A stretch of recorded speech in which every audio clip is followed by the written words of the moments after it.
এখনকার নতুন একটা বৌমা ফজরের নামাজ পড়তে ওঠে আর কোরআন তেলাওয়াত করে, একটা শ্বশুর এখানে বলুন তো যে আমার বৌমা প্রতিদিন করে না? তাহলে কি করে বরকত হবে বলুন? বরকত হবে? হবে না। আল্লাহ তুমি আমাদেরকে কোরআন মাজিদ বেশি করে পড়ার মানার তৌফিক দান করো, আমিন আমিন। আল্লাহ সুবহানাহু ওয়া তাআলা পবিত্র আল কোরআনে আরেকটি আয়াতে বলছেন, নাহনু নাকুসসু আলাইকা আহসানাল কসাস বিমা আওহাইনা ইলাইকা হাযাল কোরআন। সারা পৃথিবীতে যত গদ্য পদ্য উপন্যাস সংস্কৃতি আবৃত্তি যা কিছু আছে সমস্ত কিছুর থেকে ভালো কাহিনী, ভালো ঘটনা, ভালো কথা আল্লাহ তাআলা বলছেন পবিত্র আল কোরআনে আমি যে ওহীর কথা বর্ণনা করেছি, পবিত্র আল কোরআনে আমি যে ঘটনার কথা বর্ণনা করেছি, এর থেকে উত্তম কথা আর কিছু হতে পারে না। মানুষ জ্ঞান অর্জন করার জন্য অনেক বইপত্র কিনে পড়ে না? পড়ে। কেউ রবীন্দ্রনাথের লেখা বই পড়ে, কেউ মাইকেল মধুসূদনের পড়ে, কেউ আপনার কাজী নজরুলের পড়ে, তাই না? কেউ সুকান্তের পড়ে না? কেন পড়ে? জ্ঞান অর্জনের জন্য। আল্লাহ সুবহানাহু ওয়া তাআলা পবিত্র আল কোরআনে বলছেন যে সারা পৃথিবীতে যত লেখকের লেখা বই, যত উপন্যাস, যত কবিতা যা কিছু আছে সর্বশ্রেষ্ঠ কাহিনী ও কথা কার ভিতরে আছে? হ্যাঁ, আল কোরআনের ভিতরে।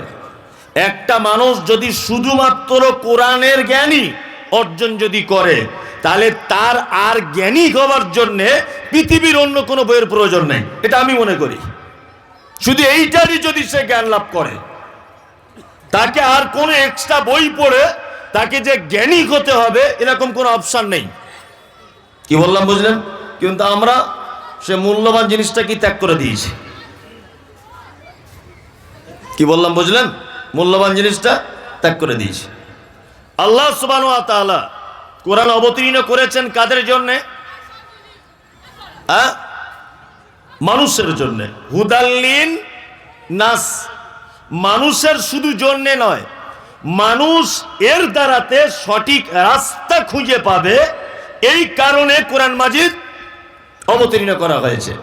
শুধু যে মানুষ এটা তেলাওয়াত করবে এতটুকুন জন্য নয়, একটা মানুষ সে সঠিক রাস্তা, অর্থাৎ সঠিক রাস্তা বলতে কি? জান্নাত, তাই না? জান্নাত পর্যন্ত পৌঁছে যাবে এইটার মাধ্যমে। এই হচ্ছে সঠিক রাস্তা মানুষের জন্য। আমি পবিত্র আল কোরআন আল্লাহ সুবহানাহু ওয়া তাআলার কথা এবং অনেক আলেম ওলামারা বলে যে মানুষ আশরাফুল কে মখলুকাত, মানে সৃষ্টির সেরা জীব, তাই না? সৃষ্টির একেবারে সেরা, মানে বুদ্ধিতে, সৌন্দর্যে, সমস্ত ব্যাপারে মানুষ হচ্ছে সবার থেকে ভিন্ন একটি প্রাণী, তাই না? জি। কিন্তু আল্লাহ সুবহানাহু ওয়া তাআলা এই মানুষের জন্য বলছেন উলাইকা কাল আনআম, এরা চতুষ্পদ প্রাণী, বাল হুম আজাল, চতুষ্পদ প্রাণীর থেকেও নিকৃষ্ট। কে বলছেন এটা? আল্লাহ সুবহানাহু ওয়া তাআলা। আমার মূল আলোচনা এবার শুরু করি। দেখবেন গ্রামে একটা লোক চিকিৎসা করে, তাকে কি বলি? ডাক্তার। একটা লোক প্রাইমারি স্কুলে চাকরি করে, তাকে কি বলি? মাস্টার। আর একটা লোক মানুষের পায়খানা পরিষ্কার করে করে বেড়ায় লোকের বাড়ি, তাকে কি বলি? মেথর।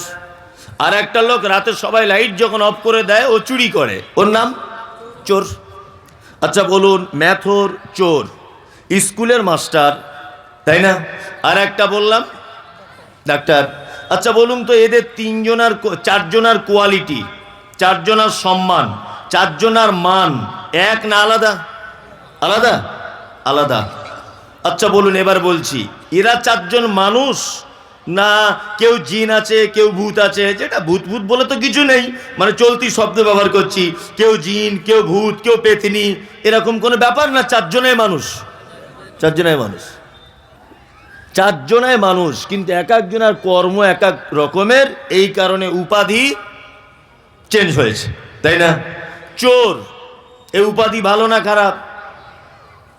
খারাপ। আচ্ছা ডাক্তার, এটা ভালো। মাস্টার ভালো। ম্যাথর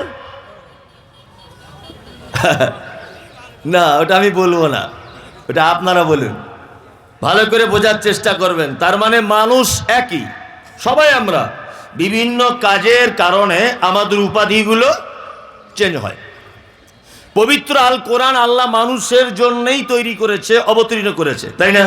জি। আল্লাহ সুবহানাহু ওয়া তাআলা এই মানুষেরই নাম এক একটা কাজের কারণে এক এক রকম ভাবে তিনি ডেকে দিয়েছেন, উপাধি দিয়েছেন। কাউকে বলেছেন মুনাফিক, কাউকে বলেছেন মুশরিক, কাউকে বলেছেন কাফের, বলেছে না? আবার কাউকে বলেছে মুত্তাকি, কাউকে বলেছে মুমিন, কাউকে বলেছে আপনার মুশরিক। আছে না নেই কোরআনে? আছে, আছে। আচ্ছা বলুন, সবার কি একই প্রাইজ, না আল্লাহর নিকটে সবাই এক, না মর্যাদা বা সম্মানের বেশি কম আছে? বেশি কম আছে, আছে না? এর ভিতরে খারাপ কাদের মনে হলো? মুশরিক ভালো না খারাপ? খারাপ। মুনাফিক এ খারাপ, কাফের এ খারাপ, মুমিন ভালো, মুত্তাকি ও ভালো, সালেহিন ভালো। তাহলে কোরআন মাজিদে এই সমস্ত শব্দগুলো আছে না নেই? আমি কয়েকটা শব্দের ব্যাখ্যা করে দিচ্ছি, কয়েকটা শব্দ। এখানে বড় বড় সব আলেমরা আছে, তো আমার ভয়ে কথা বলতে পারছি না, কিন্তু তারপরে আমি যে বক্তা, আমি বড় আলেম নয়, আমি বক্তা। বক্তা মানে আমার থুতুনির জোর আছে, ওই জন্য আমি বক্তা। কি বললাম বুঝলেন? তাহলে এবার আমি আমার মূল আলোচনা শুরু করি, কয়েকটা শব্দের ব্যাখ্যা করে দিই। দেখুন, আপনার গায়ে লেগেও যেতে পারে, আপনি উঠে পালাতেও পারেন, আবার মজা লেগে গেলে বসেও থাকতে পারেন, তার যেটা লাগবে ওটা আপনার ব্যাপারে। এক, আল্লাহ পবিত্র কোরআনে বলেছেন মুনাফিকুন। আছে, আছে না? কাকে বলে জানেন? মুনাফিক না, বলছে মিথ্যাবাদী। মুনাফিক কাকে বলে? একটা রাস্তায়, এই যে আপনাদের চৌমাথা না তিন মাথার মোড়, এটা একটা রাস্তা এদিকে, একটা ওই দিকে, আর একটা ওই পলাশির দিকে ধরে নেন, এই যে তিন রাস্তার মোড়। আরবিতে এই তিন রাস্তার মোড়, আমরা যে বলি মোড়, এটাকে কি বলা হয়? নিফাক। তার মানে যেখান থেকে তিন চার দিকের রাস্তা বার হয়ে যায়। তা মুনাফিক, নিফাক ওই লোকটা যার একই মুখ থেকে একই ব্যক্তির ব্যাপারে দুই তিন রকমের কথা বার হয়, এ হচ্ছে টাটকা মুনাফিক। কি বললাম বুঝলেন? আমি তো সুর করে বলি না, একটা একটা করে বলি। ফজরের নামাজ পড়েছেন, ফজরের নামাজ পড়ে বলছেন আসসালামু আলাইকুম।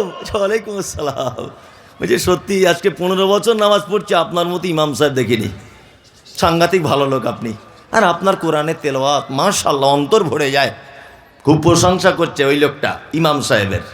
আর ইমাম সাহেবের বড় ছেলে 4-5 বার পাতলা পায়খানা, মরে যায় ভাব, এরকম অবস্থা। তোর বউ ফোন করে বলছে হ্যালো, সারা জীবন মসজিদে থাকবে, তাড়াতাড়ি বাড়ি এসো, অবস্থা খুব খারাপ। তা ও এমার্জেন্সি ফটিক ভাইয়ের মোটরসাইকেল নিয়ে বাড়ি চলে গেছে। জোহরের আজান 5 মিনিট দেরিতে হয়েছে, ইমাম সাহেব ছিল না, কাউকে বলতেও পারেনি, এমার্জেন্সি ব্যাপার। ওই লোকটা যে ফজরের নামাজ পড়ে প্রশংসা করেছে ইমাম সাহেবের, ওই লোকটা এসে আজান দিয়ে ও নিজে ইমামতি করে সবাইকে নিয়ে নামাজ পড়ে নিয়েছে। যে লোকটা প্রশংসা করেছে ফজরের পর, ওই লোকটা আবার জোহরের নামাজের পর মুসল্লিদেরকে বলছে সবই ভালো, কিন্তু হুটহাট করে চলে যাচ্ছে, চেঞ্জ করে ফেল, অন্য একটা ব্যবস্থা কর। এ হচ্ছে পাক্কা মুনাফিক। এ কি? পাক্কা মুনাফিক। একই ব্যক্তির জন্যে দুই রকমের কথা বলে যে লোক, এ কি? কে? মুনাফিক। আচ্ছা, মুনাফিকদের চিনবেন কেমন করে? আল্লাহ সুবহানাহু ওয়া তাআলা প্রত্যেক উপাধির মানুষদেরকে চেনার ব্যাপারে তিনি বলে দিয়েছেন যে এদেরকে এই এই এই এই জিনিস দেখলে কি চেনা যাবে। যেমন যদি কারো সুগার হয়, ডাক্তার কি বলে? ঘন ঘন পেচ্ছাপ হয়। হ্যাঁ হ্যাঁ, আচ্ছা আচ্ছা আচ্ছা। মাঝে সাঝে গাটা ঝিনঝিন করে? হ্যাঁ ঝিনঝিন করে। আচ্ছা, বারে বারে পেচ্ছাপ লাগে না? হ্যাঁ বারে বারে পেচ্ছাপ লাগে। খুব খিদে পায়? হ্যাঁ খুব পায়। তার মানে এটা সুগার চেনার একটা সিমটম, তাই না? তা আল্লাহ সুবহানাহু ওয়া তাআলা এবং নবী মুহাম্মদ সাল্লাল্লাহু আলাইহি ওয়াসাল্লাম প্রতিটা মানুষের ব্যাপারে এই রকম চেনার একটা সিম্পটম দিয়েছেন। এক, আল্লাহ নবী সাল্লাল্লাহু আলাইহি ওয়াসাল্লাম বলেছেন বাহ্যিক দৃষ্টিতে একটা মুনাফিককে তুমি যদি চিহ্নিত করতে চাও তাহলে তার ভিতরে তিনটে গুণ খুঁজে পাবে। কটা? তিনটা। আয়াতুল মুনাফিকি সালাসাতুন, একটি মুনাফিকের তিনটে গুণ বাহ্যিক দৃষ্টিতে। এক, সে কথা বললে মিথ্যা বলে। দুই, ওয়াদা করলে খেলাপ করে। তিন, আমানত রাখতে দিলে খিয়ানত করে। আর একটা হাদিসে আছে যে সে ঝগড়া মারামারি হলে, কারুর সঙ্গে অশান্তি হলে সে অকথ্য ভাষায় গালিগালাজ করে। এই চারটে গুণ যদি একটা মানুষের ভিতরে থাকে সে কি মুনাফিক, তাই না? জি। এবার আর একটা কথা আপনাকে বলে দিই, একটা লোক মিথ্যা কথা বলে না কিন্তু আমানতের খিয়ানত করে। একটা লোক ওয়াদা খেলাপ করে না কিন্তু ঝগড়া হলে গালিগালাজ করে।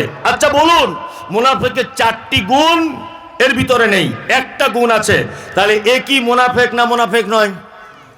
হ্যাঁ, আল্লাহ রাসূল বলছেন ও পুরোপুরি মুনাফিক না হলেও ওর ভিতরে মুনাফিকের একটা খাসলাত, মুনাফিকের একটা চরিত্র, মুনাফিকের বীজ ওর ভিতরে আছে। কি বললাম বুঝলেন? আল্লাহ তুমি আমাদের সকলকে মুনাফিকি থেকে বাঁচাও, বলুন আমিন আমিন। নাম্বার দুই, অন্তরের দিক দিয়ে মুনাফিককে চিনবেন কেমন করে? এটা বাহ্যিক দৃষ্টিতে দেখলাম। আল্লাহ তাআলা বলছেন ওমিনান নাসি মান ইয়াকুলু আমান্না বিল্লাহি ওয়া বিল ইয়াউমিল আখির ওয়া মা হুম বিমুমিনিন। এক শ্রেণীর মানুষ আল্লাহর নবীকে এসে বলতেন, আল্লাহর নবী আমি আল্লাহকে বিশ্বাস করি, কিয়ামতকেও বিশ্বাস করি, কিন্তু আমরা মুমিন। আল্লাহ সুবহানাহু ওয়া তাআলা বলছেন ওয়া মা হুম বিমুমিনিন, এরা কেউ মুমিন নয়। এরা আপনাকে সামনাসামনি বলছে নবী বলে মানি, কিন্তু ভিতরে ভিতরে আপনি যা কিছু করেন সমস্ত কথাবার্তা আবু জেহেল, আবু লাহাব, উতবা, সাইবা এদেরকে সব পাস করে দেয়। সারা পৃথিবীতে যত মুসলিমরা বিপর্যয়ের সম্মুখীন হয়েছে, যত মুসলিমরা মার খেয়েছে, যত জায়গায় সাম্প্রদায়িকতা হয়েছে, যত জায়গায় মুসলিমদের পতন ঘটেছে, প্রতিটা জায়গায় এক শ্রেণীর মুনাফিকদের রয়েছে মারাত্মক হাত। এটা আপনাদের কোন জেলা? মুর্শিদাবাদ। মুর্শিদাবাদ সেই জেলা যে জেলার আপনার মানুষ নাম তার নবাব সিরাজ, নাম জানেন সকলেই। পলাশীর আমবাগানে ব্রিটিশদের সঙ্গে যুদ্ধ হয়েছিল, তাই না? আচ্ছা বলুন তো, এই যুদ্ধতে নবাব সিরাজ জিতেছিলেন না হেরেছিলেন? হেরেছিলেন, তাই না? আমি ঐতিহাসিক লোক নয়, তবে মুনাফিকদের একটা দৃষ্টান্ত পেশ করছি। নবাব সিরাজউদ্দৌলা এই লোকটা হেরে যাবার পিছনে সব থেকে বড় যে লোকটার অবদান ছিল তার নাম মীর জাফর আলী। নবাবের বাড়িতে থাকতো, নবাবের গাড়িতে ঘুরতো, নবাবের টাকা খরচা করত, কিন্তু নবাব ব্রিটিশদেরকে তাড়ানোর জন্য যে সমস্ত কৌশল অবলম্বন করেছিলেন, পলাশীর আমবাগানে ব্রিটিশদেরকে মারার জন্য যে সমস্ত রণকৌশল তিনি পদক্ষেপ গ্রহণ করেছিলেন, এর সমস্ত কিছু এই মীর জাফর ব্রিটিশদের কাছে গিয়ে ফাঁস করে দিয়েছিল। কি বললাম বুঝলেন? এই মুনাফিকের কারণে সেই দিন পলাশীর আমবাগানে লাল পতাকা দেখিয়ে নবাবকে তাড়িয়ে দেওয়া হয়েছিল বা অপমানিত হয়ে চলে আসতে হয়েছিল। তার মানে বোঝা যায় সারা পৃথিবীতে মুসলিমদের যত জায়গাতে পরাজয় হয়েছে প্রত্যেক জায়গাতেই মুনাফিকদের হাত আছে না নেই? আছে। আমি আগে বক্তব্য রেখেছি, ডাক্তার জাকির নায়েককে তাড়িয়ে দেওয়া হয়েছিল আমাদের দেশ থেকে, হয়েছে না? হয়েছে। আগের বক্তব্যগুলোতে বলেছি প্রথম যে তাড়িয়ে দেওয়ার মাঝখানে আমাদের সরকার দায়ী, কিন্তু এখন সমস্ত ব্যাপার সোশ্যাল মিডিয়া বা ওনার যারা প্রোগ্রাম করেছিলেন বড় বড় মাদানিরা, তার ভিতরে আছেন হাশিম আল মাদানি, পিস টিভির বক্তা ছিলেন, এই সমস্ত মানুষদের সঙ্গে ওঠা বসা করে ওনার সম্পর্কে জেনে বুঝে যা এই পর্যন্ত বুঝলাম যে ডাক্তার জাকির নায়েককে দেশ ছাড়তে ভারতবর্ষের সরকার যতটা না দায়ী, তার থেকে কিছু নামদারি টুপিওয়ালা দাড়িওয়ালা বড় পাঞ্জাবিওয়ালা মুসলিম নামের মুনাফিকরা সব থেকে বড় দায়ী, সব থেকে বড় দায়ী। কি বললাম বুঝলেন? সব থেকে বড় ক্ষতি করেছে এই মুনাফিকরা। মাযহাবীরা, পীরপন্থী, গাঁজা টানা, মাজার পূজারি, এরাই সব থেকে বেশি সর্বনাশ করেছে। কি বললাম বুঝলেন? তার মানে মুনাফিকরা একেবারে নিকৃষ্ট, তো নিকৃষ্ট, সাংঘাতিক নিকৃষ্ট। এবার আপনাদেরকে আর একটা কথা বলি, এই পৃথিবীর সব থেকে বড় পাপের নাম কি? শিরিক, তাই না? আর তারপরে বড় পাপ ধরে নেন বাপ মায়ের সঙ্গে অসৎ ব্যবহার করা, তারপরে ধরে নেন সুদ খাওয়া, তারপরে ধরে নেন অন্যায়ভাবে কাউকে হত্যা করা, তারপরে ধরে নেন সতী নারীর উপরে অপবাদ দেওয়া, তারপরে ধরে নেন এতিমের মাল আত্মসাৎ করা। এগুলো পৃথিবীতে বড় বড় পাপ, পাপ না? পাপ। আচ্ছা এবার বলুন তো, একটা লোক শিরিক করে মারা গেছে, একটা লোক সুদ খেয়ে মারা গেছে, একটা লোক ব্যভিচার করে মারা গেছে, একটা লোক এতিমের সম্পদ আত্মসাৎ করে মারা গেছে, এই লোকটা জাহান্নামের কোন স্থানে থাকবে, কোন পজিশনে থাকবে, এ কথা হাদিস এবং কোরআনে কোথাও বলা কি নেই। কিন্তু আল্লাহ সুবহানাহু ওয়া তাআলা মুনাফিকদের ব্যাপারে বলতে গিয়ে বলেছেন, ইন্নাল মুনাফিকিনা ফিদ দারকিল আসফালি মিনান নার। মুনাফিকরা এত নিকৃষ্ট যে এদেরকে জাহান্নামের একেবারে নিম্ন স্তরে রাখা হবে। কি বললাম বুঝতে পারছেন? তার মানে কত খাতারনাক বলুন তো মুনাফিকি করা। এটা ভালো টাইটেল না খারাপ? খারাপ। এবার আপনাকে আর একটা আশ্চর্য কথা বলি, আপনার মাথার মগজ এখন ফুটতে থাকবে যে আপনি কি বলে দিলেন। এখানে তো বড় বড় সব আলেমরা আছে, আর আমি কোরআন দিয়ে কথা বলবো। আমার বুদ্ধি তো কম, ওই জন্য কোরআন দেখে দেখে বলি। অনেক জায়গাতে সোশ্যাল মিডিয়াতে, পরশুদিন তার আগের দিন নদিয়াতে একটা প্রোগ্রাম করলাম, তো একজনা ওই প্রোগ্রামটা কেটে দিয়ে কাটিং করে বলছে যে মুমতাজুল ইসলামের কোরআন আলাদা, ওর আলাদা কোরআন গাড়ির ভিতরে রাখা আছে। কি বলছে বুঝতে পারছেন? ওই জন্য আমি যেখানেই যাই একটা কোরআনের আশ্রয় সেখানকার কোরআন নিয়ে বলি। এরপরেও যদি মানুষ বিশ্বাস না করে তাহলে আমার আর কিছু করার আছে? কিছু করার নেই। আচ্ছা বলুন, একটা লোক আপনাদের গ্রামে ব্যভিচার করেছে, ব্যভিচার করে মারা গেছে। একটা লোক আপনাদের গ্রামে সুদ খেত, লোকটা মারা গেছে। বলুন তো তার জানাজা পড়া যাবে কি যাবে না? এই আপনি না জেনে মুফতি সাহেবের মতো বলে দিলেন কেন যে যাবে না কি যাবে না? কোনো নিষেধাজ্ঞা নেই, ভালো করে বুঝবেন, কোনো নিষেধাজ্ঞা নেই। মুনাফিকদের সর্দার ছিল তখনকার দিনে, নাম তার কি? আব্দুল্লাহ ইবনে উবাই ইবনে সুলুল। আব্দুল্লাহ ইবনে উবাই ইবনে সুলুল যখন মারা গেলেন, খুব মনোযোগ দিয়ে শুনবেন আজকের বক্তব্যটা, যখন মারা গেলেন তখন মুনাফিকের সর্দার মারা গেছে, আর তার বেটা, তার নাম হচ্ছে আব্দুল্লাহ, ইসলাম গ্রহণ করেছে। আল্লাহ নবী কেসে বলছেন, আল্লাহর নবী, আমি চাইছি যে আপনার গায়ের জামাটা আমার আব্বার কাফন হোক। ভালো করে বুঝবেন, মারা গেছেন কে? আব্দুল্লাহ ইবনে উবাই, মুনাফিকদের সর্দার।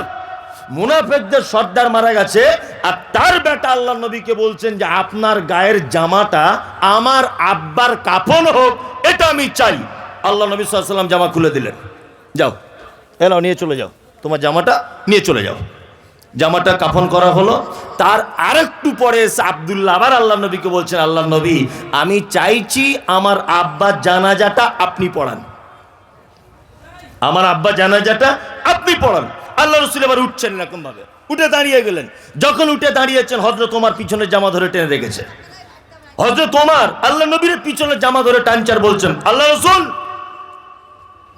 সমস্ত যুদ্ধক্ষেত্রে আব্দুল্লাহ ইবনে উবাই আপনার বিরোধিতা করেছে, ও মুনাফিক। আপনি এইরকম একটা লোকের জানাজার নামাজ পড়তে যাবেন, এটা কেমন কথা? কখনোই নয়, এটা ঠিক নয়। তখন আল্লাহ রাসূল সাল্লাল্লাহু আলাইহি ওয়াসাল্লাম বলছেন, ওমর, আমাকে ইখতিয়ার দেওয়া হয়েছে এবং এ ব্যাপারে আমার কাছে কোনো ওহী অবতীর্ণ হয়নি। ভালো করে বুঝবেন, আল্লাহ নবী সাল্লাল্লাহু আলাইহি ওয়াসাল্লাম চলে গেলেন জানাজা পড়তে, হযরত ওমরও গেলেন। জানাজা শেষ।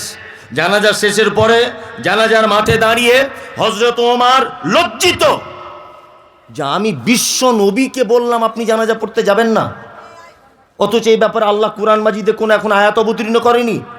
আমি কে যে আমি আল্লাহ রসুলকে জানাজা পড়তে মানা করে দিলাম? হযরত ওমর ব্যাপারটা খুব লজ্জিত হলেন। জিস, আমার মানা করাটা মনে হয় খুব বড় ভুল হলো। আল্লাহ সুবহানাহু ওয়া তাআলা হযরত ওমর, আল্লাহ নবী কি বলেছেন, আমার পরে যদি কেউ নবী হয় চান্স ছিল কার? ওমরের। কেন? তার আর একটা প্রমাণ দেখুন, হযরত ওমরের সিদ্ধান্তটাই চূড়ান্ত ছিল। কি বললাম বুঝলেন? হ্যাঁ, ওনার দূরদর্শিতা, ওনার মানে কি বলবো, অভিজ্ঞতা এত বেশি ছিল। আল্লাহ নবী সাল্লাল্লাহু আলাইহি ওয়াসাল্লাম নবী বলে হযরত ওমর কিছু বলতে পারেননি, কিন্তু আল্লাহ সুবহানাহু ওয়া তাআলা পবিত্র আল কোরআনে বলছেন, ওয়ালা তুসাল্লি আলা আহাদিন মিনকুম মাতা আবাদা ওয়ালা তাকুম আলা কবরিহি। আল্লাহ নবী, আপনি কখনো মুনাফিকদের ভিতরে কেউ মারা গেলে তার জানাজার সালাত আদায় করবেন না। ওয়ালা তাকুম আলা কবরিহি, জানাজা তো দূরের কথা, আপনি তাদের কবরের পাশে পর্যন্ত দাঁড়াবেন না। কি বুঝলেন?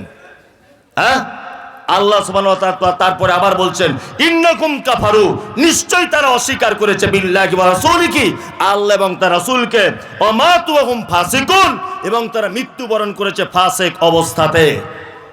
তার মানে অত্তর আয়াত থেকে এটা একেবারে জলের মতো হয়ে গেল যে মুনাফিকদের কেউ মারা গেলে তার জানাজা পর্যন্ত পড়া নিষেধ।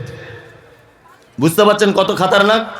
বেনামাজি মারা গেল, আপনি তার জানাজা সৌজন্য খাতিরে পড়তে পারেন, ভালো করে বুঝবেন, কারণ ওর ভিতরে লা ইলাহা ইল্লাল্লাহ এটা ছিল। আপনার গ্রামে একটা লোক নামাজ পড়ে না, ভালো করে বুঝবেন, কিন্তু এই লোকটা লা ইলাহা ইল্লাল্লাহ এর প্রতি তার ঈমান আছে না নেই?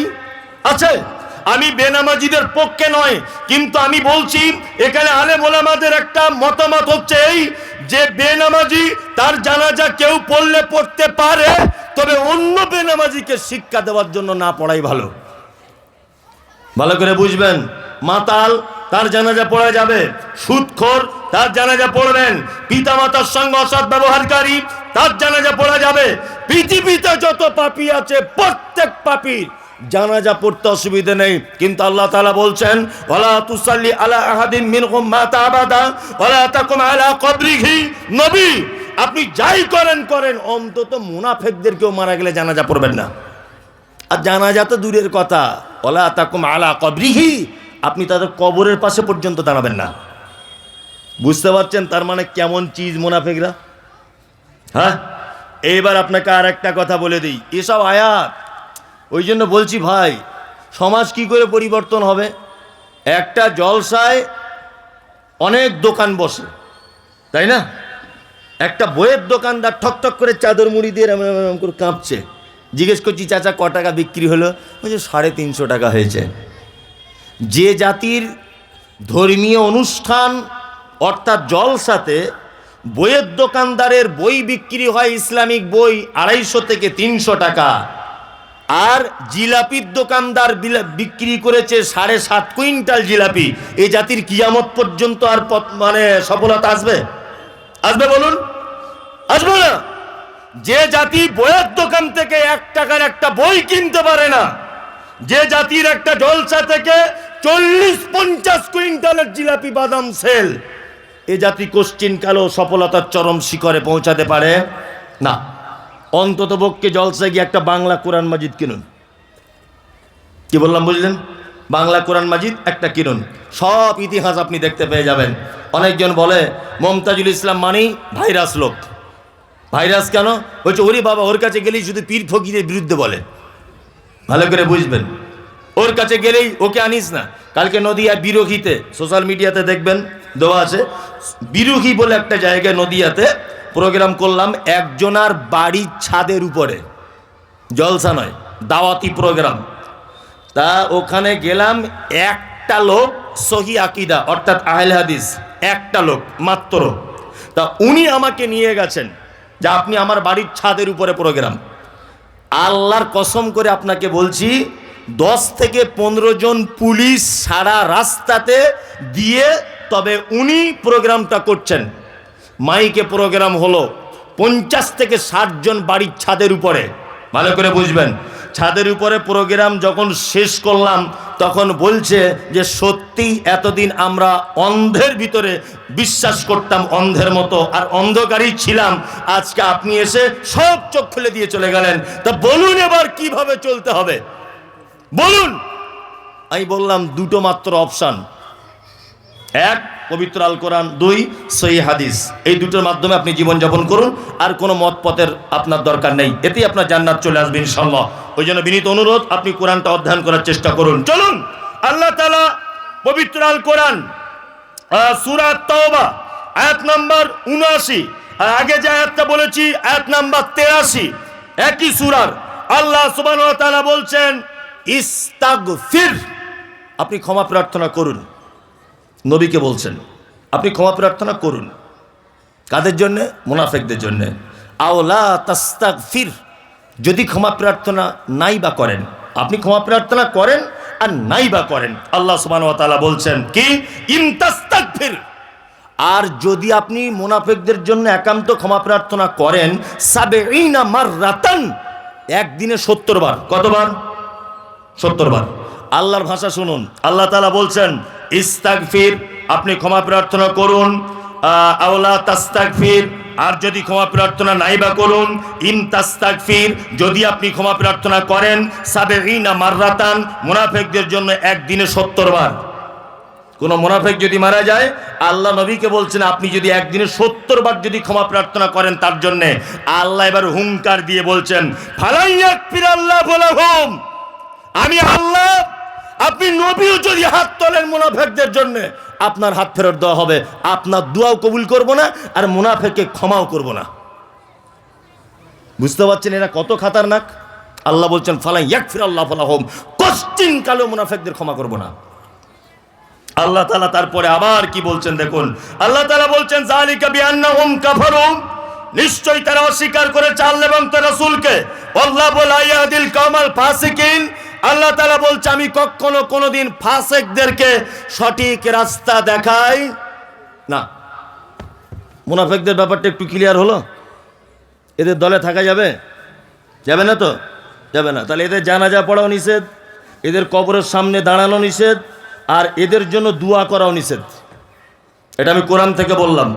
এবার আপনাকে আর একটা কথা বলে দিই, এখন এদেরকে দেখতে পাওয়া যায় কোথায়?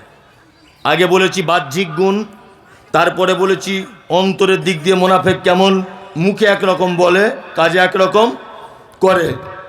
মুনাফিকের গুণ বললাম এদের জানাজা পড়া যাবে না, বললাম দোয়া করা যাবে না, কবরের পাশে দাঁড়া যাবে না। এখন মুনাফিকদের চিনবেন কি করে, পাবেন কোথায় খুঁজে? ধরাও তো লাগবে। আমি কয়েকটা জায়গায় ধরেছি, বলে দিব, বলে দিই।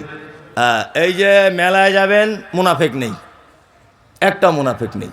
সবাই দেখবেন নিজে শালি নিয়ে ব্যস্ত বাদাম কিনতে। সিনেমা হলে গেছেন, সবাই দেখবেন পা তুলে দিয়ে 20 কোস দূর সে अगर कोई बच्ची रोते माँ कहती है कि बच्ची सो जा गब्बर सिंह आ जाएगा। সোলে বই দেখছে সবাই বসে বসে, ভালো করে বুঝবেন ওখানে মুনাফিক নেই। কেউ কারোর সঙ্গে কথা বলে না, কিছু বলে না, সবাই নিজে নিজে ব্যস্ত। সিনেমা হলে, বাজারে যান, সবাই সবজির দাম দর করতে ব্যস্ত। ঠিক বলছি না ভুল বলছি? বাসে উঠুন, সবাই দেখবেন সিট পাওয়ার ধান্দায় বসে আছে, দাঁড়িয়ে আছে, এ নামবে কোথায়, সিটটায় বসবো, এইসব ধান্দা। ড্রাইভার রাস্তা ক্লিয়ার করছে, কোন দিকে ফাঁকা পাওয়া যায়, গলে টলে যাওয়া যায়। মানে ও কোথাও মুনাফিক নেই। মুনাফিক এখন 2-3টে জায়গায় খুব মানে জুত করে বাসা বেঁধেছে। তার ভিতরে 1 নম্বর আল্লাহর ঘর মসজিদে। কি বলছি বুঝতে পারছেন না? যদি বলছেন কথাটা খুব বড় হয়ে গেল না, হ্যাট বোকা কথাকার, আমি যদি খুলে বলি তাহলে বড় না, একেবারে পানির মতো। বলে দিই। আচ্ছা বলুন, বাড়িতে সুন্নত পড়া ভালো না মসজিদে পড়া ভালো? জোরে বলুন। বাড়িতে। কেন এটা? কেন? আল্লাহ নবী সাল্লাল্লাহু আলাইহি ওয়াসাল্লাম বলেছেন তোমরা তোমাদের বাড়িকে কবরে পরিণত করো না, তাই না? কোরআন তেলাওয়াত করো, নফল সুন্নত সালাতগুলো কোথায় পড়ো? বাড়িতে।